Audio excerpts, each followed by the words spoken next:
자, 수요일 아침입니다. 오늘 우리에게 주시는 하나님 말씀 시편 103편 12절에서 22절 말씀으로 오늘도 하루를 살아갑니다. 이 말씀이 주는 교훈을 담아 우리 기도 제목을 나눕니다. 같이 한번 따라 하십니다. 내 인생이 허무하게 끝나지 않게 하시고 영원으로 이어지는 복된 삶이 되게 하소서. 아멘. 사랑하는 성도 여러분, 우리는 모두 의미 있는 인생을 살다가 가고 싶어 합니다. 그래서 우리는 매일 성취와 성공을 향해 쉼없이 달립니다. 지금보다 더 나은 삶을 살기 위해서, 그리고 남들보다 앞서가기 위해서, 또는 더 높은 자리에 오르기 위해서, 또는 무언가 의미 있는 흔적과 업적을 세상에 남기기 위해서 치열하게 시간을 보냅니다. 그러나 우리가 오늘 솔직하게 스스로에게 물어봐야 될 질문이 있습니다. 오늘 내가 얻은 이 성취들이 세월이 흘러 내 인생의 끝자락에 여전히 가치가 있는 것인가? 다시 말하면 마지막 날 하나님 앞에 섰을 때 내가 이룬 일들이 과연 잘했다고 칭찬받을 수 있겠는가 하는 거죠. 사실 많은 사람들이 인생의 후반기에 이르러서 아무리 화려하게 살아도 결국은 시들어버리는 꽃과 같은 육신과 자신을 보면서 깊은 허무와 인생의 무의미함을 경험합니다. 공부를 많이 하는 사람이나 적게 하는 사람이나, 돈을 많이 가진 사람이나 적게 가진 사람이나, 이 세상에서 큰 업적을 남겨서 사람들에게 존경과 또 사람들에게 인기를 얻던 사람들도 마찬가지예요. 인생의 끝자락에 가서 내가 인생을 잘 살았는가 하는 그 질문 앞에 허무함을 느끼게 되고요. 그리고 인간의 한계를 경험하게 된다라는 것입니다. 자, 여기에 반전이 있습니다. 사람이 스스로를 흙에서 온 존재이고 먼지 같은 유한한 존재임을 깊이 깨닫고 영원하신 하나님을 만나게 될 때 그 사람의 인생은 그 시점부터 전혀 다른 차원의 삶을 살게 된다라는 거예요. 여기 계신 분들은 이미 그렇게 경험하신 적이 있습니다. 유한한 인간이 영원한 하나님을 붙잡을 때 우리의 인생은 사라질 것과 영원한 것을 분별하여 사는 삶으로 나아가게 된다는 거죠. 그래서 예전에 육신적이고 세상적인 헛된 삶을 버리고 하늘에 있는 천사들과 같이 영원히 하나님 앞에서 찬양하고 섬기는 삶에 초점을 맞추어서 남은 인생을 살게 된다라는 겁니다. 그렇다면 우리의 인생이 허무와 불행으로 끝나지 않도록 우리가 오늘 붙잡아야 될 영원하신 하나님의 은혜는 무엇일까요? 영원하신 하나님의 은혜, 영원한 가치는 무엇일까요? 첫 번째는요, 과거의 죄와 허물을 씻어내는 사죄의 은혜입니다. 사죄의 은혜. 사람이 줄 수 없는 은혜죠. 12절을 봅니다. 동이 서에서 먼 것 같이 우리의 죄가를 우리에게서 멀리 옮기셨으며. 하나님께서 우리의 죄를 동에서 서로 멀리 옮기셨다는 이 선포는요, 과거의 죄와 실패라는 족쇄를 끊어내고 하나님 앞에 당당하게 서게 하시는 하나님의 놀라운 은혜를 말하는 것입니다. 사람이요, 아무리 인생을 멋지게 살았어도, 남들이 인정하는 인생을 살았어도요, 인생의 마지막에 가서 죄 문제가 해결되지 않으면요, 결코 영원하신 하나님과 연결될 수가 없어요. 그리고 마음속에 찜찜함이 있습니다. 남들은 잘 살았다고 하는데 나는 아는 거예요. 영적으로 아는 겁니다. 그래서 자신 안에 있는 이 어두움 때문에 괴로워합니다. 그래서 여러분들 보면 가끔씩 그렇게 세계적인 어떤 스타들이 수많은 사람들에게 스포트라이트를 받으면서 빛나는 인생을 살았는데 마지막에 가서 자살을 하고 허무하게 인생을 마치는 그런 경우를 보지 않습니까? 왜 그래요? 보이지 않는 내면에 죄악과 부끄러움과 이런 허무함이 해결되지 않았기 때문에 그렇습니다. 이스라엘 왕이었던 다윗은요, 자신의 불완전함과 죄악을 누구보다도 깊이 체험한 사람이에요. 그러나 하나님이 죄인을 엄히 심판하는 분이 아니라 자비로 그 죄를 제거하시는 분임을 깊이 깨달았습니다. 그래서 죄가를 옮기셨다. 단순히 죄를 덮는 것이 아니라 동에서 서쪽으로 옮기셨다는 것은 동과 서는 결코 만날 수가 없다라는 겁니다. 하나님은 그 죄를 기억지 않으시고 완전히 분리하셨다라고 지금 말하고 있는 거거든요.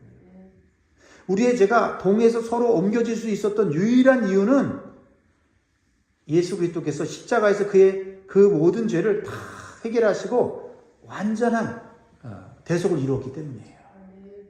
이거는 사람이 어떤 능력과 지혜로 만들 수 있는 그런 속죄가 아닙니다. 화이트보드에 쓴 글씨를 여러분 깨끗이 지운다고 해도요, 조금이라도 자국이 남게 돼 있어요. 하나님은 이 화이트보드 자체를 새 것으로 바꾸시거나 그 기록을 완전히 파쇄하시는 것과 같다라는 것입니다. 그러면 이것이 해결돼야만 우리 인생의 참된 가치, 의미를 누리며 산다는 것입니다. 인간이 느끼는 가장 큰 허무는요, 자신의 과거의 죄와 허무를 해결하지 못하는 죄책감과 절망에서 와요. 그러나 사죄의 은총을 입은 성도는요, 스스로를 정죄하는 감옥에서 나와 미래를 향해서 당당하게 나아갈 수 있는 것입니다. 비록 더 이상 인기도 없고 더 이상 사람들에게 주목을 받지 못하는 그러한 나이가 되고 그러한 환경에 처해도요, 인생의 영원한 가치를 느끼며 산다 이 말이죠. 저는 그런 의미에서 우리 장로님, 우리 권사님들, 또 집사님들 하나님 안에서 참된 영원한 가치를 알고 하나님을 섬기며 주님의 교회를 위해서 자신의 인생을 바치는 분들을 보면 늙어가는 것이 아름다워요. 왜요? 세상은 늙어가고 삶이 끝나면 불행이고 비참이고 허무하다고 느끼는데 우리는 오히려 더 영원한 삶을 향해 가는 복된 발걸음이기 때문에 오히려 늙어갈수록 힘이 없고 연약한 자리에 이르렀을수록 우리는 더 영원과 가까워졌다고 하는 이 내면의 행복이 있어요. 그런 의미에서 저는 먼저 주님을 믿고 헌신하고 자신의 몸을 부서져라고 주님께 온전히 드리면서도 아쉬워하고, 그렇죠? 네. 그것을 자랑스럽게 여기는 분들을 보면 참 존경스럽습니다. 혹시 여러분 중에 하나님께서 이미 용서하신 과거의 허물을 여전히 짊어지고 스스로 괴로워하며 사는 분들은 없습니까? 그것은 영원한 것과 영원하지 않은 것을 분별하지 않고 살기 때문에 그렇습니다. 오늘 과거의 실패에 발목 잡히지 말고 하나님이 주는 완전한 용서를 받아들여서 오늘을 새롭게 살기를 원합니다. 사랑하는 성도 여러분, 죄와 죄책감이란 무거운 짐을 십자가 앞에 내려놓고 하나님의 용서 안에서 참된 자유를 누리는 그러한 영원한 삶으로 한 걸음 오늘 나아가시기를 주의 이름으로 축원합니다. 두 번째로요, 우리가 허무한 인생이 아니라 영원한 가치를 누리는 삶을 살기 위해서는 먼지 같은 인생을 긍휼히 여기시는 하나님의 긍휼하신 은혜를 붙잡아야 됩니다. 하나님의 긍휼하신 은혜를 붙잡아야 돼요. 자, 13절 14절 읽겠습니다. 시작. 아버지가 자식을 긍휼히 여기같이 여호와께서는 자기를 경외하는 자를 긍휼히 여기시나니 이는 그가 우리의 체질을 아시며 우리가 단지 먼지일 뿐임을 기억하심이로다. 우리가 얼마나 연약한 존재인지를 누구보다도 잘 아시는 하나님은요, 우리의 부족함을 사람들처럼 비난하시는 것이 아니라 오히려 그 상처를 깊이 이해하시고 아버지의 품으로 감싸 안으십니다. 고대 근동의 신들은 인간을 노예처럼 부렸습니다. 그래서 신들은 두려움과 공포의 대상이었어요. 하지만 다윗은 하나님을 올바로 알았습니다. 그래서 인간을 아버지가 자식을 품듯이 긍휼히 여기시는 그 하나님을 체험적으로 지금 고백하고 있는 것입니다. 하나님이 우리를 어떻게 알고 계신다고 말하고 있습니까? 우리는 먼지일 뿐임을 기억하신다라고 말하고 있어요. 그래서 먼지라고 하는 것은 아주 연약하고 쉽게 흩어지는 존재를 말하는데 흙에서 와서 흙으로 돌아가는 허무한 인생이라고 하는 것을 의미하는 거거든요. 그래서 하나님은 우리의 체질을 잘 알고 계십니다. 흙에서 왔기 때문에 흙에서 온 존재가 그렇게 대단한 존재 아닙니다. 그렇게 강한 존재가 아니라는 겁니다. 얼마나 쉽게 상처받고 무너진 존재인 것을 하나님은 이미 알고 계시다는 겁니다. 그런데 중요한 것이 이것이에요. 그러한 사실을 알고 계시는 하나님, 그 하나님을 우리가 붙잡을 때 하나님 안에서 우리는 긍휼을 얻는다는 거예요. 반전이에요.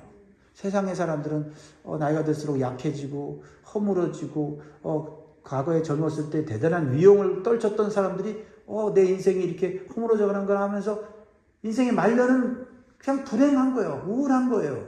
그런데 하나님 안에서 우리가 먼지 같은 존재, 흙과 같은 존재라는 것을 알고 하나님 나는 아무것도 아니에요 라고 고백하는 순간 우리를 창조하신 하나님이 우리를 새롭게 우리를 창조하신다는 거예요.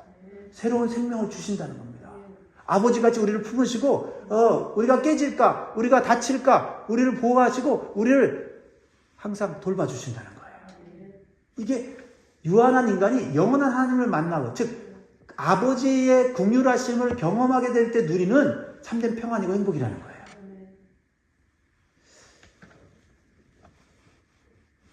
다윗은요, 인간이 대단한 존재가 아니라 먼지 같은 존재인 것을 인식한 것이 그냥 우리를 초라하게 만들고 우리를 그냥 낙심하게 만드는 게 아니라 그것이 하나님 앞에서 그렇게 인정하게 될 때 우리는 영원으로 연결된다는 거예요. 그래서 이 15절 16절도 보세요. 인생은 그날이 풀과 같으며 그 영화가 들의 꽃과 같도다. 그것은 바람이 지나가면 없어지나니 그 있던 자리도 다시 알지 못하느니와. 이거 세상 사람들이 다 공감하는 거고 다 인정하는 거 아닙니까? 근데 다윗은 이것을 절망으로 말하는 게 아니라 인생은 풀과 같고 그 영화는 들의 꽃과 같아. 그리고 바람에 흩어지고 없어지는 것 같은 인생이야. 자연을 보면서 그 고대의 사람들은요, 자연 속에서 인생의 한계와 인생의 무상함을 깨달았어요. 심지어는 나무보다도 못한 게 사람이라고 생각했어요. 나무는 수백 년, 수천 년을 사는데 인간은요, 그렇게 오래 살지 못하는 걸 보면서 들의 꽃을 보면서 인간을 비유하면서 인간이 어떤 존재인 걸 깨달은 거죠. 아, 인생이라는 게 이런 거구나. 그런데 다윗은 인간의 실존을 분명하게 이해하면서도 그 실존이 하나님과 만남을 갖게 될 때 달라진다는 거예요.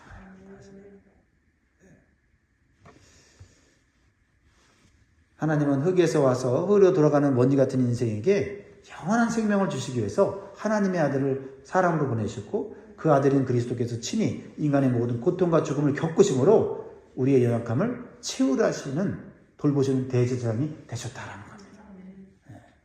우리가 연약해도 부족해도 문제가 없는 게 우리를 다 알고 계시는 예수 그리스도께서 대제사장이 돼서 오늘날도 하늘 보좌에서 우리를 돌보고 계시다는 거죠. 이 말씀을 묵상하면서 그렇구나. 그렇죠. 우리는 병들면 아이고 어떡하지? 내가 쓰러지면 어떡하지? 내가 가진 것이 사라지면 어떡하지? 이 순간순간 사실 우리 마음에 걱정과 근심이 들어오지 않습니까? 나이가 들면 더 그런 것들이 들어오지 않습니까? 그런데 그것을 인정하는 거예요. 인정하는데 누구 앞에서 인정해요? 하나님 앞에서. 예수 그리스도 십자가 앞에서 인정하게 될 때 우리는 영원으로 나아가는 삶을 한 걸음 한 걸음 가고 있다는 것이죠. 혹시 나의 연약함이 부족함이 하나님의 사랑을 받을 자격이 없다고 생각하며 하나님께 나아가는 것을 주저하고 있는 분은 안 계십니까? 사랑 성도 여러분, 우리의 연약함, 우리의 부족함은 하나님과 멀어지는 이유가 아니라 오히려 하나님의 깊은 사랑을 경험하게 되는 통로임을 믿고 오늘 담대히 아버지라고 부르면서 그 품에 안 계시는 복된 날이 되기를 주의 이름으로 축원합니다. 유한하고 허무한 인생이 붙잡아야 될 것은 뭐냐면 영원한 가치를 부여하는 언약의 은혜다. 언약의 은혜다라는 거예요. 이 언약의 은혜가 있다는 거예요. 17절 18절을 같이 읽습니다. 시작. 여호와의 인자하심은 자기를 경외하는 자에게 영원부터 영원까지 이르며 그의 의는 자손의 자손에게 이르림이 곧 그의 언약을 지키고 그의 법도를 기억하여 행하는 자에게로다. 모든 것이 시들고 사라지는 험한 세상 속에서 결코 변하지 않는 것 분명한 것이 있는데 그것이 하나님의 언약이라는 거예요. 하나님의 말씀이라는 거죠. 우리의 유한한 삶을 영원한 가치로 이어지는 유일한 소망이 바로 하나님의 언약이다. 언약. 이 언약은 하나님의 인자하심으로 주어진 것이다. 그러니까 인자하심이라고 하는 것은 헤세드라는 단어죠. 헤세드는 뭐예요? 변치 않는 언약적 사랑을 말해요. 그러니까 변치 않는 언약적 사랑이니까 우리가 하나님의 이 언약을 붙잡으면 하나님의 사랑이 끝까지 변치 않고 우리를 붙잡으신다는 거죠. 그렇죠? 세상의 물질, 세상의 영광, 어느 정도 누리다가 사라지잖아요.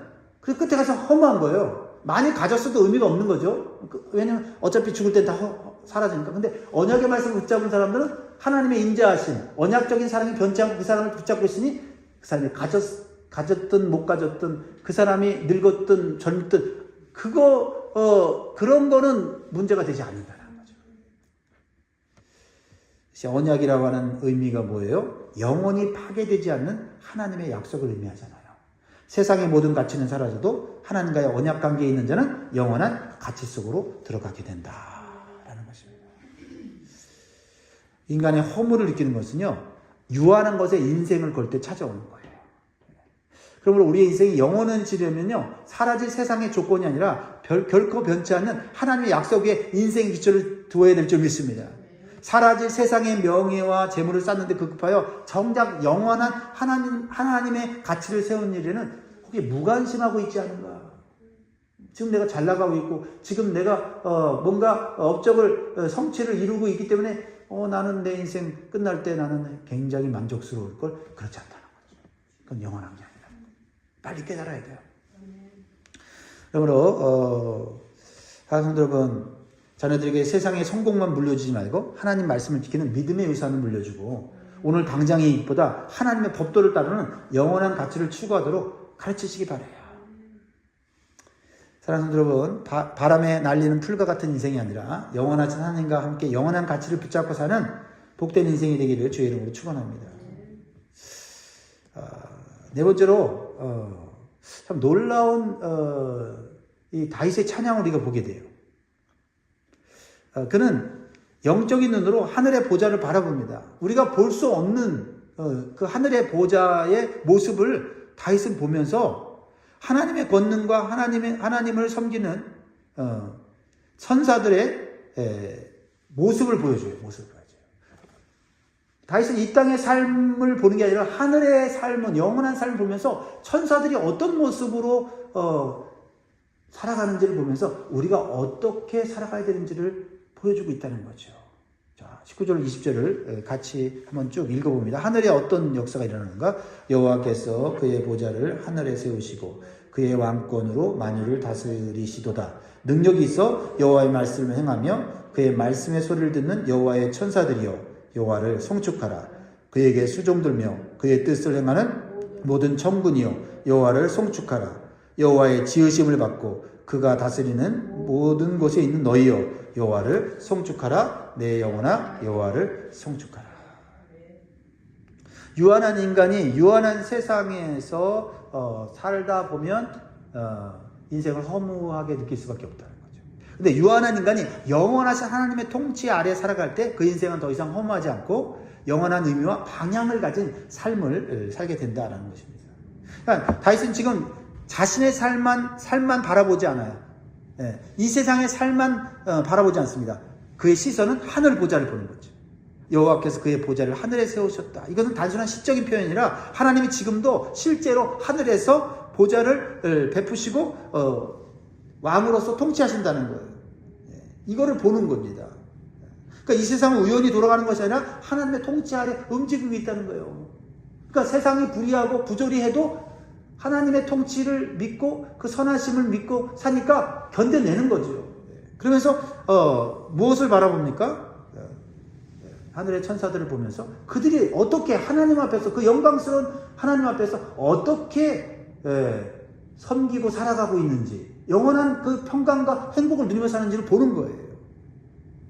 오직 하나님만을 자신의 주권자로, 통치자로 여기면서 찬양하며 살아가는 그 천사들을 보는 겁니다. 여러분, 인생이 허무해지는 가장 큰 이유는요, 내가 내 인생의 주인이 되어 살기 때문에 그렇습니다. 이 세상에 많은 사람들이 하나님을 주인으로 섬기지 않고 내가 주인으로 주인으로 여기고 살고 있지 않습니까? 거기에 인생의 가장 큰 결점이 있는 거예요. 어느 순간에 죽음 앞에 섰을 때, 아니 인생이 내가 주인이라면 내 생명을 내가 주관해야 될 거 아니에요. 근데 인생이 주인이라고 막 떵떵거리며 큰 소리쳐 살았는데 죽음 앞에 아무것도 못하는 거예요. 얼마나 허무하겠냐. 그러니까 화려하고 권세를 부린 사람일수록 죽음 앞에서 허무할 거란 말이에요. 내가 중심이 되면 상황에 따라 흔들립니다. 성공하면 교만해지고 실패하면 무너지기 쉽살립니다. 그러나 하나님의 통치 아래 들어가면 인생의 기준이 바뀌어요. 내가 이루는 것이 아니라 하나님의 뜻을 따라 사는 것이 기준이 되는 거죠. 그래서 성경에 하늘의 천사들을 다윗은 이렇게 묘사해요. 그의 말씀을 행하며. 천사들이 왜 영원한 천국에서 저렇게 영원한 평강을 누리며 살냐? 그의 말씀을 행하며 그의 뜻을 행한다라고 말하고 있지 않습니까? 능력 있는 존재인데도 자기 뜻을 이루지 않습니다. 하나님의 뜻을 이루는 삶이 가장 영광스러운 삶이기 때문입니다. 그러므로 우리는 이것을 우리에게 적용해야 돼요. 내 계획보다 하나님의 뜻을 먼저 묻는 삶을 살아야 돼요. 내 감정보다 말씀을 기준으로 결정하는 삶을 살아야 됩니다. 내 영역 일부가 아니라 삶 전체를 하나님께 맡기는 삶을 살아야 됩니다. 가정도 직장도 미래도 재정도 모두 하나님의 통치 아래 두어야 하는 것이죠. 질문합니다. 여러분은 지금 누가 여러분의 인생을 다스리고 있습니까? 여전히 내가 중심이 되어 살고 있습니까? 아니면 하나님을 왕으로 인정하며 살고 있습니까? 말씀을 마무리합니다. 사랑하는 성도 여러분, 내가 인생의 주인이 되어 사는 삶은 어떻게 해요? 결국은 허무로 끝날 수밖에 없다. 그러나 하나님을 왕으로 모시고 사는 인생은 절대 허무하지 않다. 왜냐하면 그 삶은 이미 영원한 나라와 연결되어 있기 때문에 그렇다는 거죠. 하늘의 천사들이 하나님을 찬양하듯 우리도 이 땅에서 하나님을 찬양하며 경배하며 살아야 됩니다. 하늘의 천사들이 하나님을 섬기듯이 우리가 이 땅 가운데 하나님의 일들을 섬기며 살아야 될 줄 믿습니다. 그러면 우리의 영혼은 영원토록 하늘과 연결되는 것입니다. 사랑하는 성도 여러분, 우리의 삶이 자기 중심이 아니라 하나님 통치 안에서 살아가는 복된 인생이 되어서 오늘도 사는 의미가 있고 우리가 죽음 앞에서도 영광스럽게 영원한 삶을 바라볼 수 있는 저와 여러분 되기를 주의 이름으로 축원드립니다. 기도하겠습니다.